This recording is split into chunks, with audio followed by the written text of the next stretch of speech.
YouTube, how we doing, family? It's your boy Yo, and this is another episode of Yo Hoops. We go through every NBA game every day. Today's Tuesday, January 28th, and we have a 4-game NBA card. I'm going to walk you through every game, let you know which sides I like, and I have one highlighted selection for today. I do this every day for free, so make sure you leave a like, subscribe to the channel, and let me know your favorite games in the comment section below.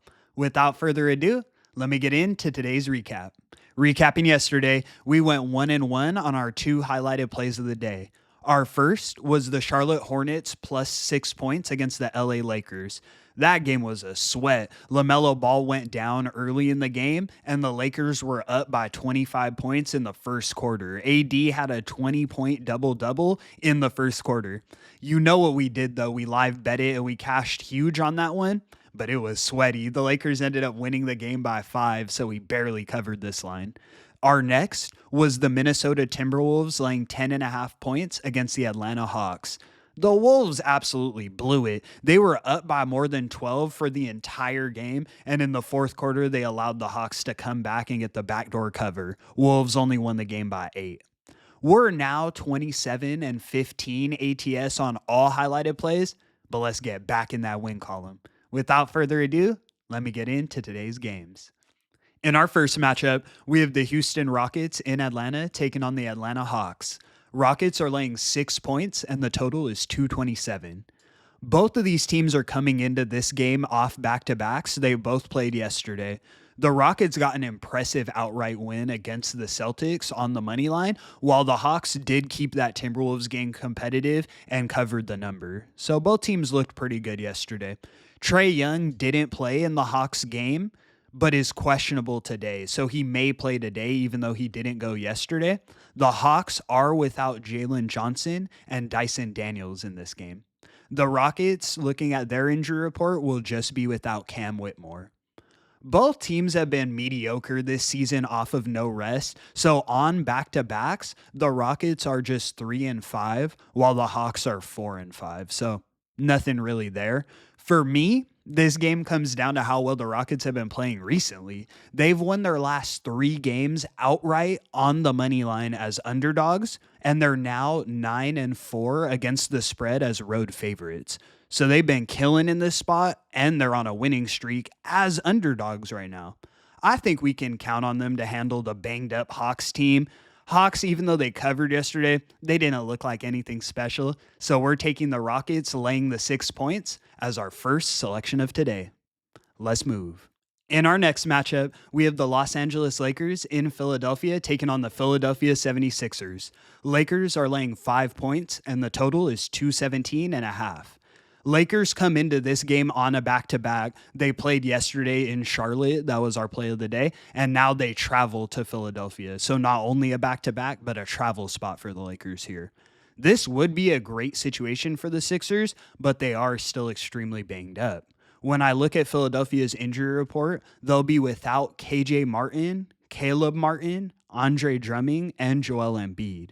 Yabusele is probable, so that's a lengthy injury report, and they really need Yabusele to play here. On the Lakers side, Rui Hachimura and Gabe Vincent are questionable, but those aren't necessarily impactful pieces for the Lakers. Like I said, the Sixers hardly have any big man presence going into this game, and that does concern me because of the way AD was playing yesterday. He was absolutely hooping, dropped a 20-point double-double in the first quarter. And that was against Mark Williams, so I don't know if Yabusele can necessarily contain Anthony Davis in this spot.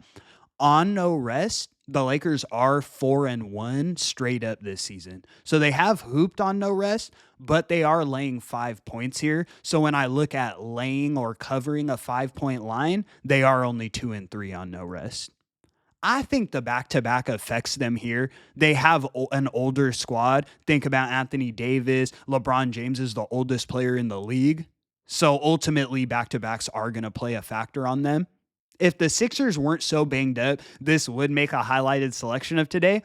But still, we're taking the Sixers plus the 5 points as our next selection of today. Let's move. In our next meeting, we have the Milwaukee Bucks in Portland taking on the Portland Trailblazers. Bucks are laying 6 points, and the total is 229. I gotta give the Bucks credit. Hey man, they've been hooping. They're 8-2 in their last 10, and they absolutely aired out the Jazz last night. They are on a back-to-back coming into this one though. The Blazers on the other side have been impressive themselves, though. They're now on a 5 game streak against the spread. They've covered in 5 straight games. So both of these teams are rolling. When I look at the injury reports, DeAndre Ayton is questionable for this game for the Blazers. And besides that, there's no new additions to the IRs. For me, this game comes down to the fact that the Bucks are on no rest and they have not been profitable as road favorites. Laying points on the road, the Bucks are just 5-6 against the spread. That's not horrible, but like I said, you're not profitable betting on Milwaukee in this situation. The Blazers have got the job done getting points at home. As home dogs, Portland is 11-8 against the spread this season. I think they have a chance to stack another home win outright here. We're taking the Blazers plus the 6 points as our highlighted selection of today. Let's move.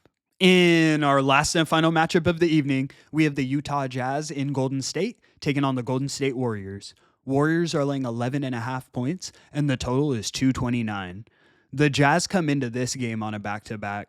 Hated what I saw from them yesterday. They got absolutely aired out by the Milwaukee Bucks. We were on the Jazz plus 9.5, so that was atrocious to see. Now they're traveling to Golden State, so it's also a travel spot as well as a back-to-back. Walker Kessler didn't play yesterday, and I did let you guys know I want him to play for them to have a chance in that one, but he doesn't go in this game as well. John Collins is questionable for this one. These two teams last faced off on October 25th of last year, relatively recently. That game was in Golden State, and the Warriors dismantled the Jazz 127-86, a 40-point win. Walker Kessler also played in that game, and he's the most impactful rebounder and rim protector for the Jazz. I think the Warriors give the Jazz shooting lessons in this game. Curry will play here, and the Warriors are only without Draymond Green and Kuminga, but those aren't new additions. I think they have enough to cover this line with ease, so we're taking the Warriors laying the 11.5 points as our last and final selection of today. And that's going to conclude today's video. Thank you so much for tuning in, guys. I've been seeing the likes, the comments, and the support on the videos. That means the world to me. I'm going to be here putting in the work and putting you guys in the best situations possible every day. So make sure you leave a like and subscribe to the channel. It's your boy, Yo. And until the next one, I'm going to catch y'all. Peace.